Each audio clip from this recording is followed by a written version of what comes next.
Shalom, perkenalkan nama saya Fernando Yohanes. Puji Tuhan, hari ini saya akan mempresentasikan hasil diskusi saya, Salam Injili. Tafsiran saya adalah di kitab 2 Raja-Raja pasal 2 ayat 1 sampai 18 yang membahas tentang Elia naik ke surga. Pembahasan ini mungkin tidak asing lagi untuk kita sebagai orang Kristen. Kita masuk pada konteks dari pasal ini, yaitu dalam pasal ini membahas tentang Elia yang adalah nabi dari Tisbe, dan dia adalah nabi yang diangkat ke surga tanpa adanya kematian. Dalam pasal sebelumnya dijelaskan tentang pertemuan antara Elia dan pasukan-pasukan dari Raja Ahazia yang mengakibatkan timbulnya kematian sekitar 102 orang, diantaranya 100 anggota pasukan dan 2 kepala pasukan. Dan ayat di pasal ini membahas tentang kenaikan Elia ke surga dan membahas juga tentang Elia dan Elisa yang begitu dekat atau akrab.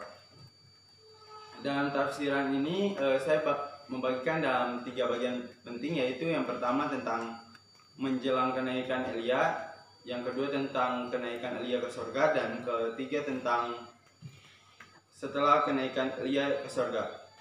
Apa yang terjadi dengan ketiga hal ini? Dalam poin yang pertama, yaitu menjelang kenaikan Elia ke surga, di situ dijelaskan bahwa Elia akan naik bersama dengan angin badai.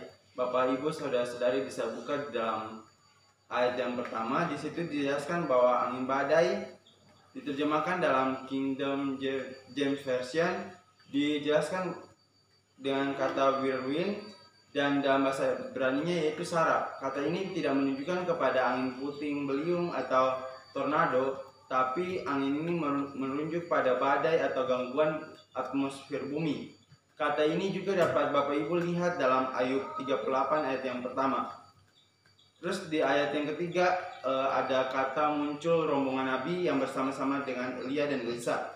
Rombongan nabi ini tercatat bahwa mereka adalah nabi yang diutus dan berpusat pada 3 tempat saja, yaitu Gilgal, Betel, dan Yericho. Dan Elia dan Elisa pada waktu itu mereka baru pulang menyampaikan Injil di Gilgal. Dan ayat yang ketiga dijelaskan bahwa kenaikan Elia sudah diketahui oleh Elia, Elisa, bahkan rombongan nabi tersebut.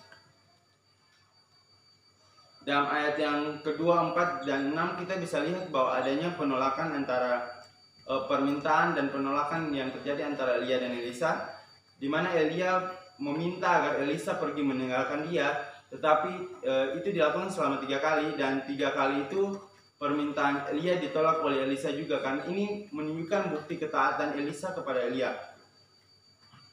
Di ayat yang ke-9 kita bisa lihat bahwa ada kata roh. Roh di sini akan dijelaskan juga sama pada ayat yang ke-15. Tentu ini bukan diartikan sebagai roh yang benar-benar, karena pada saat itu Elia akan terangkat ke surga dan sudah pastinya rohnya ikut bersama-sama dengan Elia, sehingga tidak mungkin diberikan roh itu kepada Elisa. Lalu apa artinya roh dari pas ayat yang ke-9 dan 10 ini? Roh yang dimaksud adalah ada 2 bagian roh dari Elia.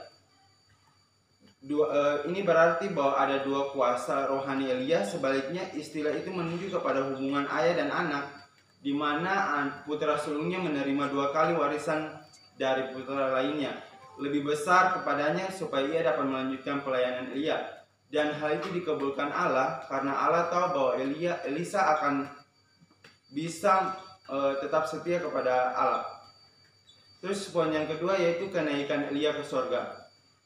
Di ayat yang ke-11 dijelaskan bahwa Elia naik ke surga dengan kereta berapi dan kuda berapi. Ini bukan mengandung suatu unsur kiasan, tetapi ini benar-benar terjadi karena Elia dan Elisa pun melihat hal tersebut. Dan ayat yang ke-12 dijelaskan bahwa ketika kuda berapi itu turun dan kereta berapi itu ada, Elisa pun melihat hal tersebut. Lalu bagaimana sikap Elisa ketika melihat hal tersebut?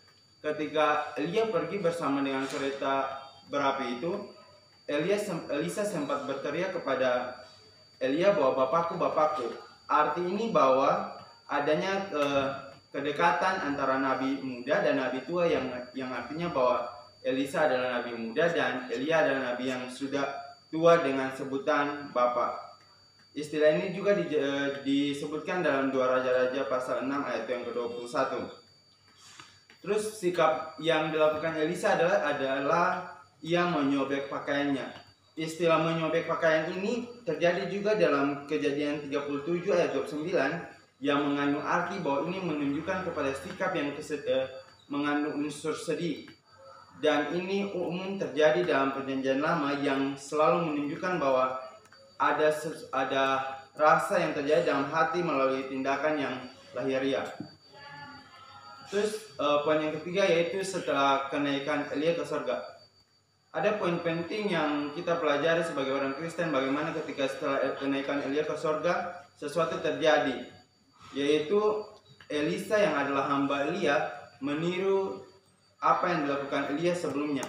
Karena di sini dia sudah mendapatkan 2 bagian roh tersebut yang tadi saya sudah jelaskan, sehingga Elisa bisa melakukan mujizat, dan itu membuat sehingga rombongan nabi itu sujud menyembah kepada Elisa.